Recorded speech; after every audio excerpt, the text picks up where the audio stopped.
Hello everyone, welcome back to my another video. आज की video में डिस्कशन करने वाला हूँ सबसे मोस्ट इंपॉर्टेंट टॉपिक। बहुत सारे बच्चे कॉलेज जाने के बाद ये बोल रहे हैं भैया कॉलेज की आबादी तो देश की आबादी से भी ज़्यादा लग रहा है यहाँ पे, अब मैं क्या करूँ। बहुत मेरे पास कमेंट था इसके रिगार्डिंग। बहुत सारे बच्चे इंस्टाग्राम पे ही पूछ रहे थे, बहुत सारे बच्चे मेरे से गाइडेंस में जुड़े हुए थे, वो बच्चे भी पूछ रहे हैं। मैं इतना गारंटी देता हूँ इस वीडियो में एटलीस्ट आइडिया मिल जाएगा तुम क्या कर सकते हो। कंप्लीट बताने वाला हूँ। ऑफ कैंपस करना सही रहेगा, कैंपस प्लेसमेंट पे फोकस करना सही रहेगा, या फिर फर्स्ट ईयर से गवर्नमेंट जॉब पे फोकस करना सही रहेगा। कंप्लीट बताऊंगा। मैं रिक्वेस्ट करता हूँ वीडियो को एंड तक देखना। मेरे को नहीं लगता इस वीडियो को देखने के बाद और कोई वीडियो देखने की जरूरत पड़े। सबसे पहला टारगेट क्या करना है। एक बात तुम्हें शायद पता चल गया होगा, कैंपस ओवर क्राउडेड है। अब क्या करें। सीएसई ही नहीं, यहाँ पे देख लोगे IT, AIML, डेटा साइंस, सब में बच्चा भरा हुआ है। अप्रॉक्स 5,000 6,000 बच्चे भरे हुए हैं। अब क्या करें इसके रिगार्डिंग बता दूंगा। उसके बाद अगर तुम कंप्यूटर या कंप्यूटर स्पेशलाइजेशन से हो, तुम्हारे लिए बेनिफिट है, उस चीज़ को मैं बता दूंगा। साथ ही साथ अगर तुम कोई नॉन IT ब्रांच से हो, तुम्हें क्या करना है इसके रिगार्डिंग बता दूंगा। मैं रिक्वेस्ट करूंगा चाहे फिर कंप्यूटर साइंस का ब्रांच हो, EC हो, EEE हो, कोई भी ब्रांच हो, एक प्लेलिस्ट बना हुआ है ब्रांच डिस्कशन नाम से, तुम इसे चेक कर लो। एटलीस्ट बेनिफिट क्या होगा, यहाँ पे मैं कंप्लीट बताया हूँ ब्रांच के रिगार्डिंग, कौन कौन सी कंपनी आ रही है, किस किस तरह का अपॉर्चुनिटीज़ है, कंप्लीट वहाँ पे बता दिया हूँ। इस वीडियो में ये बताने वाला हूँ, अगर तुम्हें पता चल गया है कैंपस ओवर क्राउडेड है, आगे क्या करना है इसके रिगार्डिंग कंप्लीट आइडिया मिल जाएगा। तो डिस्कशन करता हूँ। सबसे पहले क्या करना है, सीनियर से डिस्कस करना है। याद रखना ये बहुत इंपॉर्टेंट है। पॉइंट क्या है, most important point two discuss with senior. Senior से क्या डिस्कशन करना है, भैया मुझे ऑनेस्टली बताइए कौन कौन सी कंपनी आ रही है कैंपस में, पता करो। देखो होता क्या है ना, वेबसाइट पे देख लोगे, एक बार चाहे तुम्हारा ब्लैक रॉक आ गया, माइक्रोसॉफ्ट आ गया, कोई भी बड़ी कंपनी, फैन कंपनी है, कोई अच्छी कंपनी अगर एक बार आ जाती है ना, कॉलेज वाला हमेशा उसे मार्केटिंग करते हैं। इस चीज़ से बचना है। उसके बाद दूसरा क्या है तुम्हारा, fake marketing, fake review, fake website data देख के तुम कॉलेज में आ गए हो। अब क्या करना है ये बताता हूँ। उसके बाद थर्ड पॉइंट क्या है, ये इन्फॉर्मेशन लेना बहुत इंपॉर्टेंट है, अदरवाइज कॉलेज में तुम रिग्रेट करोगे। कौन सा इन्फॉर्मेशन, कौन कौन सी कंपनी प्रेजेंट आ रही है, और वेबसाइट डेटा पे जाओ ही मत, जो सीनियर बता देंगे। ऐसा नहीं एक सीनियर से बात करना है, मे बी वो सीनियर खुद ना पता हो। ट्राई करना 5-6 सीनियर से बात कर लेने का। उसके बाद तुम कंपनी को टारगेट करो, ठीक है। तुम फर्स्ट पॉइंट सेकंड पॉइंट में फोकस नहीं करोगे तो कॉलेज का रियलिटी पता चलेगा नहीं। उसके बाद तुम 4 साल के बाद रिग्रेट करोगे, ठीक है। ये बहुत इंपॉर्टेंट है, कॉलेज तुम सीनियर से बात करो। उसके बाद फोर्थ पॉइंट क्या, ऑफ कैंपस अपॉर्चुनिटीज। देखो मेरे बहुत सारे ऐसे फ्रेंड हैं जो कि अच्छे कॉलेज से नहीं थे, वेस्ट बंगाल के उस कॉलेज से थे जहाँ पे कंपनी नहीं आती थी, चंडीगढ़ के कुछ ऐसे कॉलेज से जहाँ से कंपनी नहीं आती थी, फिर भी अच्छे अच्छे जगह पे प्लेसमेंट हुआ है। उसका क्या प्रोसेस होता है उसकी रिगार्डिंग बताऊंगा। उसके बाद मैं फिर से फिफ्थ पॉइंट में रिक्वेस्ट करता हूँ तुम प्लेलिस्ट को चेक कर लो। ये जो प्लेलिस्ट बनाया ना ब्रांच डिस्कशन का, इसे चेक कर लो। बार बार मैं इसलिए बोल रहा हूँ ना, अगर तुम्हारा CSE ब्रांच है तो ट्राई करो CSE के लिए जो जो कंपनी है उसे फोकस करने का। अगर डेटा साइंस तुम्हारा ब्रांच है तो ट्राई करो उसमें कौन सी कंपनी है उसमें फोकस करने का। अगर तुम्हारा मैकेनिकल है तो पता करो मैकेनिकल में कौन सी कंपनी है उसमें फोकस करने का। उसके साथ ही साथ CSIT की जो कंपनी होती है ना, वो लगभग देखोगे तो बहुत सारे ब्रांच को अलाउ कर देती है, वहाँ बेनिफिट होगा। वहाँ पे ये भी बताया हूँ कौन कौन से चैप्टर जो प्लेसमेंट में पूछे जाते हैं। CSIT के तुम देख लोगे ना, 70% जो चैप्टर होता है उसका कोई यूज़ नहीं है तुम्हारा प्लेसमेंट के लिए, 30% ही है जिसका यूज़ होता है। इसी कारण देख लो बेनिफिट तुम्हारा होगा। उसके बाद सबसे पहला क्या है, कैंपस प्लेसमेंट। देखो यहाँ पे 4 पॉइंट बताया था, off campus, campus placement, government job. सबसे पहले मैं बताता हूँ कैंपस प्लेसमेंट। कैंपस प्लेसमेंट याद रखना इमीडिएट जॉब ऑप्शन देता है। मैं एग्री करता हूँ, कैंपस में देख लोगे अप्रॉक्स, मैं बता दूँ ना CSIT स्पेशलाइजेशन देख लोगे तुम, प्राइवेट कॉलेज का बात कर रहा हूँ, अप्रॉक्स 5,000 बच्चे मिल जाएंगे तुम्हें। अप्रॉक्स का बात कर रहा हूँ, ऐसा नहीं है कि सारे बच्चे का प्लेसमेंट होने वाला है। कंपनी भी आएगी ना, कंपनी ऐसा नहीं है कि सारे बच्चे का टेस्ट ले लेगी, वो भी फिल्टर करेगी। वो क्या करेगी ये बताएगी, जिस बच्चे का भी क्लास 10th में 12th में जिस बच्चे का भी तुम्हारा बोल सकते हो 80%, ठीक है, या 70% है, वो बच्चे ही इस फॉर्म को फिलअप कर सकते हैं। तो 5,000 में अगर तुम देख लोगे 50% बच्चे तुम्हारा यहाँ पे ऐसे ही खत्म हो जाएंगे। तो कितना बच्चे बचे तुम्हारा, ठीक है बताओ, तुम्हारा अप्रॉक्स बचे तुम्हारा 2500।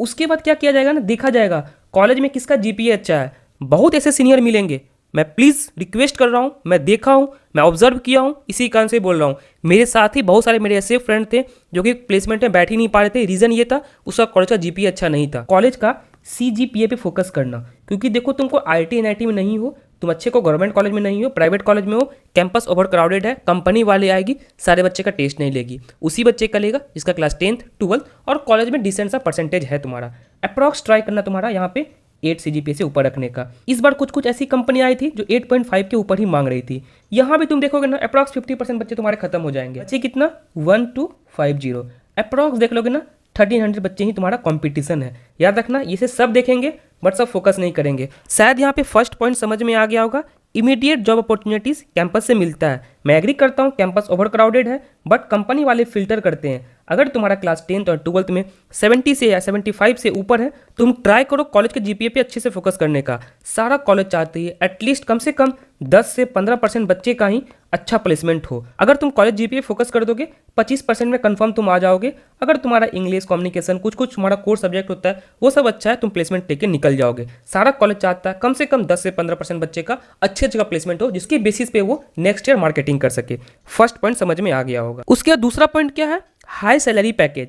एक बात को याद रखना, कोई भी कंपनी अगर कैंपस में आ रही है पैकेज हाई देती है as compare to off campus तुम अप्लाई करोगे तो। मानो ABC कंपनी आई है कॉलेज में, अगर यहाँ पे वो 8 लाख की पैकेज दे रही है, ठीक है, अगर सेम कंपनी तुम ऑफ कैंपस अप्लाई करोगे सबसे ज़्यादा कैंडिडेट तुम्हारा बढ़ जाएगा, नंबर ऑफ एप्लीकेंट जो होता है ना, मतलब 5x हो जाएगा तुम्हारा, साथ ही साथ सैलरी तुम्हारा डाउन हो जाएगा। इसी कारण से ट्राई करना अपने कॉलेज के टॉप 20, टॉप 30 में रहने का, और ट्राई करना ऑफ कैंपस प्लेसमेंट से बचने का ही ट्राई करना। अभी ट्राई करना कैंपस आए हो तो कैंपस से 10%, 20% बच्चे का प्लेसमेंट होगा ही होगा, ट्राई करना उसमें रहने का। उसके बाद थर्ड पॉइंट क्या है, career growth in tech and corporate. देखो एक रियलिटी है, टेक कॉर्पोरेट में तुम देख लोगे सैलरी ग्रोथ बहुत अच्छा है तुम्हारा। मेरे कुछ दोस्त थे जो कि ड्रॉप नहीं लिए थे, उसका जब स्टार्टिंग सैलरी तुम देख लोगे ना अप्रॉक्स 40 तक था तुम्हारा, अभी तुम देख लोगे 60+ उसका तुम्हारा हो चुका है। समझ लो 1 साल का भी नहीं हुआ है, अप्रॉक्स 1.5 ईयर तक हुआ होगा तुम्हारा डबल देख रहे हो, 40 से तुम्हारा 60 हो चुका है।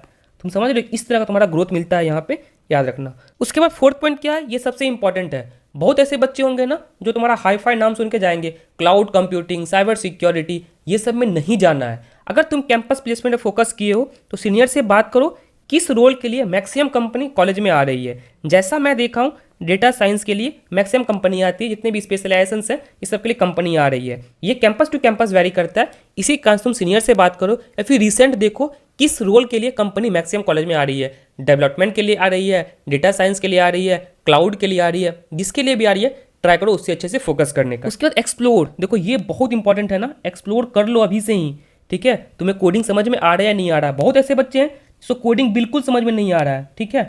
तुम इसको एक्सप्लोर कर लो, ठीक है। अलग अलग लैंग्वेज देखो, यूट्यूब ट्यूटोरियल देखो। तुम्हारे पास मात्र बोल सकते हो फर्स्ट सेमेस्टर, सेकेंड सेमेस्टर ही एक्सप्लोर करने का होता है, बोल सकते हो फर्स्ट ईयर, उसके बाद तुम एक्सप्लोर नहीं कर पाओगे। देखो तुम्हें कोडिंग समझ में आ रहा है, कोडिंग में क्या प्रॉब्लम हो रहा है, नहीं हो रहा है, एटलीस्ट टाइम दो उसके ऊपर, अपने आप को एक्सप्लोर करो। उसके बाद क्या है तुम्हारा लेस जॉब सिक्योरिटी। देखो सीनियर भैया से या फिर टीचर से ये भी पता कर लेना कौन कौन सी कंपनी आई है, कौन कौन सी कंपनी इंटर्नशिप दी है, उसे फुल टाइम कन्वर्ट की है। बहुत ऐसे कंपनी है जो इंटर्नशिप देती है बट उसे फुल टाइम कन्वर्ट नहीं करती है। ट्राई करना इस तरह की कंपनी से अवॉइड ही करने का। होता क्या है ना, किसी बच्चे का इंटर्नशिप हो जाता है, फिर कॉलेज वाला और किसी कंपनी में उसे अलाउ नहीं करते हैं बैठने के लिए। इसी कारण से ट्राई करना उस कंपनी को ही फोकस करने का जो इंटर्नशिप के बाद फुल टाइम भी मैक्सिमम टाइम कन्वर्ट कर देती है। बहुत ऐसी कंपनी का नाम बता सकता हूं मैं जो कि इंटर्नशिप के बाद फुल टाइम कन्वर्ट नहीं करती है। ट्राई करना उसे अवॉइड करने का। उसके बाद तुम्हारा क्या है, हाई वर्क प्रेशर। देखो ये भी पता कर लेना कंपनी जो है स्टार्टअप है, कितने समय पहले खुली है। अगर स्टार्टअप टाइप की कंपनी है प्रेशर तुम्हारा अच्छा ही होगा वहाँ पे, क्योंकि पैसा दे रही है, कंपनी भी ग्रो करना चाह रही है। इसी कारण से वो वर्क प्रेशर तो हाई होगा ही। इसी कारण से किसी भी कंपनी में तुम जा रहे हो एटलीस्ट देख लेना उसका वर्क कल्चर कैसा है, स्टार्टअप है, कितने टाइम पहले खुली है। इसकी बेसिस पे तुम पता कर सकते हो कंपनी कैसा है। लर्निंग इंडस्ट्री, अगर तुम CSIT इंडस्ट्री में आना चाहते हो, याद रखना तुम्हें लर्निंग माइंडसेट रखना पड़ेगा।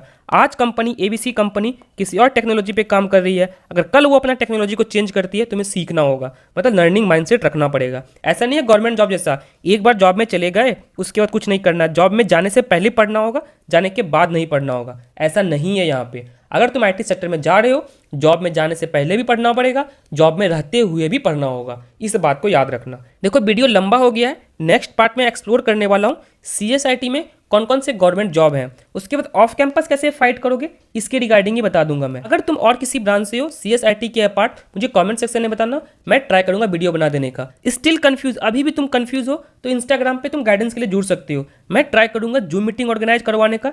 किसी कैंपस में तुम हो तो मैं ट्राई करूंगा उस कैंपस के कुछ सीनियर को ला दूं, 1-to-1 डिस्कशन करवा दूं, ठीक है। तो मुझे क्या कर सकते हो उसके लिए डिस्क्रिप्शन में गूगल फॉर्म मिलेगा, गूगल फॉर्म को फिल करना है। मैं ट्राई करूंगा एक वीक में कम से कम 3 से 4 बच्चे से गूगल मीट पे बात करूं और कॉलेज का रियलिटी बता दूं।